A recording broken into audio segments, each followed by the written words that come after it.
ये map Amazon जंगल का है, जिसका पूरा क्षेत्रफल 55 लाख वर्ग किलोमीटर का है। इस जंगल के बीचों बीच अगर आपको छोड़ दिया जाए तो आपको इस जंगल से बाहर निकलने के लिए कम से कम 4 से 5 महीने लग जाएंगे। लेकिन इस बीच आपको इस जंगल के उन तमाम जीवों से मिलकर जाना होगा जो सदियों से इसी जंगल में निवास कर रहे हैं। इनमें से कुछ जीवों को शायद आप एलियन जैसा लग सकते हो, क्योंकि ये जीव बाहरी दुनिया में क्या चल रहा है और वहां कौन कौन से जीव रहते हैं इनको पता ही नहीं। इसके अलावा इस जंगल में कुछ ऐसे खतरनाक जीव भी हैं जो एक पल में आपका काम तमाम कर सकते हैं। यदि आप इन सब से बच भी जाते हैं तो यहाँ की उबलती नदी आपको गलाकर खाक कर देगी। और यदि ये सब आपके साथ नहीं होता है तो आपको इस जंगल से निकलने के बाद ऐसा लगेगा जैसे किसी दूसरी दुनिया से निकल कर आए हो, क्योंकि इस जंगल के बहुत सारे ऐसे स्थान हैं जिनको आज तक किसी भी इंसान ने नहीं देखा है। आज आपको इस जंगल के कुछ ऐसे राज और कुछ ऐसे फैक्ट्स बताने जा रहा हूँ जिसे सुन आप सोच में पड़ जाओगे कि कुदरत ने ये सब आखिर किया कैसे। आगे बढ़ने से पहले वीडियो को एक लाइक जरूर कीजिए। दोस्तों, इसका पूरा नाम अमेजन रैन फॉरेस्ट है। इसे रैन फॉरेस्ट कहने के पीछे का कारण ये है कि यहाँ सालाना 6.5 से 10 फीट तक बारिश होती है, जिसके कारण ये जंगल पूरे साल हरा भरा रहता है। इस जंगल की एक खास बात यह है कि यहाँ बारिश होने के पीछे किसी भी समुद्र के पानी का इस्तेमाल नहीं होता, क्योंकि यहाँ के पेड़ पौधे अपना खुद का मौसम बनाते हैं और बारिश कराते हैं। दोस्तों, वैसे तो आपने सुना ही होगा कि अमेजन पूरी धरती का 20% से भी ज्यादा ऑक्सीजन बनाता है, तो ये बात एकदम सही है। लेकिन जैसे ये जंगल खुद बादल बनाकर खुद ही उसे अपने ऊपर बारिश करवा लेता है, उसी प्रकार निकला हुआ ऑक्सीजन रात में रिस्पिरेशन के दौरान ये जंगल खुद ही गटक लेता है। मतलब ऑक्सीजन की कुछ ही मात्रा ये हमें देता है, लेकिन इसका मतलब ये नहीं ये जंगल हमारी धरती के लिए फायदेमंद नहीं है। अमेजन जंगल हर साल अरबों टन CO2 को अवशोषित करता है, जिससे ग्लोबल वार्मिंग को कम करने में मदद मिलती है। अगर यह जंगल न रहे तो ये कार्बन वापस वातावरण में जाकर धरती को और गर्म कर देंगे और हम सबका जीना मुश्किल हो जाएगा।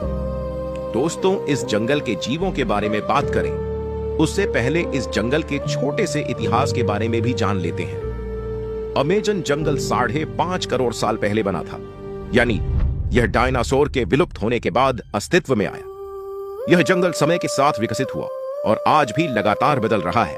पहले यह एक विशाल सवाना घास का मैदान था। जब एंडीज पर्वत उभरे तो नदियों की दिशा बदल गई और धीरे धीरे जंगल बनने लगा। आज अमेजन नदी अटलांटिक महासागर की ओर बहती है, लेकिन इससे पहले यह प्रशांत महासागर की ओर बहा करती थी। एंडीज पर्वत के उठने से इसकी दिशा पलट गई। इस जंगल के आसपास तो आपको बहुत सारी सभ्यता देखने को मिल जाएगी जो आने वाले टूरिस्टों के साथ इस जंगल की सैर करते हैं। लेकिन इस जंगल में 100 से अधिक ऐसे भी ट्राइब्स हैं जिनका हमसे ना मिलना ही हमारे लिए बेहतर है, क्योंकि जब भी ये जनजाति बाहरी किसी व्यक्ति को देखते हैं तो ये उन पर हमला कर देते हैं, जिससे यहाँ से जान बचाकर भागना मुश्किल हो जाता है। ये जनजाति अपने इलाके में किसी भी बाहरी व्यक्ति का आना बिल्कुल भी पसंद नहीं करते। ये जंगल ही उनका घर है। अमेजन जंगल में एक ऐसी नदी मौजूद है जिसका पानी हमेशा खौलता रहता है। इसे शान्यतिम्पिष्का कहा जाता है। अक्सर किसी भी नदी का खौलता पानी किसी ज्वालामुखी क्षेत्र से होकर गुजरता है, लेकिन इस नदी के साथ ऐसा नहीं है। ये पानी छोटे छोटे झरनों से आता है जो खौलता हुआ नदी का रूप ले लेता है। वैज्ञानिकों को यह बात समझ नहीं आ रही है कि आखिर ये पानी जमीन से खौलता हुआ कैसे निकल रहा है, जबकि इसके नीचे कोई भी ज्वालामुखी क्षेत्र नहीं है। यह नदी लगभग 6.5 किलोमीटर लंबी है और अंततः अमेजन नदी की एक सहायक नदी में मिल जाती है। नदी के रास्ते में पानी थोड़ा ठंडा हो जाता है, लेकिन शुरुआती हिस्से में यह इतना गर्म होता है कि इसमें गिरने वाले जीव उबलकर मर सकते हैं। इस जंगल को हरा भरा बनाने में 1100 से अधिक सहायक नदियों का योगदान होता है। ये सारी नदियां मिलकर एक बड़ी नदी का निर्माण करती हैं, जिसे अमेजन रिवर के नाम से जाना जाता है। और यही कारण है कि पानी की अधिकता के कारण कोई भी पेड़ पौधे यहाँ जल्दी नहीं सूखते। अमेजन नदी में दुनिया की किसी भी नदी से सबसे ज्यादा पानी बहता है। यह नील नदी से थोड़ी सी छोटी जरूर है, लेकिन इसका प्रवाह इतना अधिक है कि यह मिलकर अगली 7 सबसे बड़ी नदियों के कुल प्रवाह से भी ज्यादा पानी छोड़ती है। अमेजन नदी अकेले ही दुनिया के कुल मीठे पानी का 20% हिस्सा समुद्र में छोड़ती है। इसकी गहराई 20 से 100 मीटर के आसपास है, जिससे इसमें बड़े जहाज भी चल जाते हैं। इस नदी की चौड़ाई आज तक एक जैसी नहीं रही है, क्योंकि ये 2 किलोमीटर से लेकर 50 किलोमीटर और बाढ़ के दौरान कहीं कहीं 100 किलोमीटर तक चौड़ी हो जाती है। अगर बात नदी की हो रही है तो इसमें पाए जाने वाले जीवों के बारे में भी जान लेते हैं। सारी नदियों की तरह इस नदी में मछलियों की काफी सारी प्रजातियां पाई जाती है, लेकिन कुछ खतरनाक जीव ऐसे भी है जो सिर्फ इसी नदी में पाए जाते हैं, जैसे कैंडिडो। कहा जाता है कि यह मछली इंसानों के पेशाब की गंध को महसूस करके उनके मूत्र मार्ग में घुस सकती है। यह शरीर के अंदर अपने छोटे छोटे कांटे फैला लेती है, जिससे इसे बाहर निकालना बेहद मुश्किल हो जाता है। कई मामलों में इसे निकालने के लिए सर्जरी करनी पड़ी है। अगर ऐसा नहीं किया गया तो ये आपके अंदरूनी हिस्सों को खाने लगती है। इसकी लंबाई सिर्फ 2 से 5 सेंटीमीटर होती है, लेकिन इसका डर विशाल जीवों तक को सताता है। यह इतनी पतली और पारदर्शी होती है कि पानी में देखना मुश्किल होता है। इसके अलावा इस नदी में पिरान्हा नाम की मछली पाई जाती है, जो बेहद खतरनाक होती है, क्योंकि इनके शरीर के हिसाब से इनके पैने दांत बेहद नुकीले और बड़े होते हैं, जो हड्डी तक चबा जाते हैं। इसलिए इस नदी में लोग उतरने से भी डरते हैं। इलेक्ट्रिक ईल, यह मछली 600 वोल्ट तक का बिजली का झटका देने में सक्षम है। अगर कोई व्यक्ति लंबे समय तक इसके झटकों के संपर्क में रहे तो बेहोश होकर इस नदी में डूब सकता है।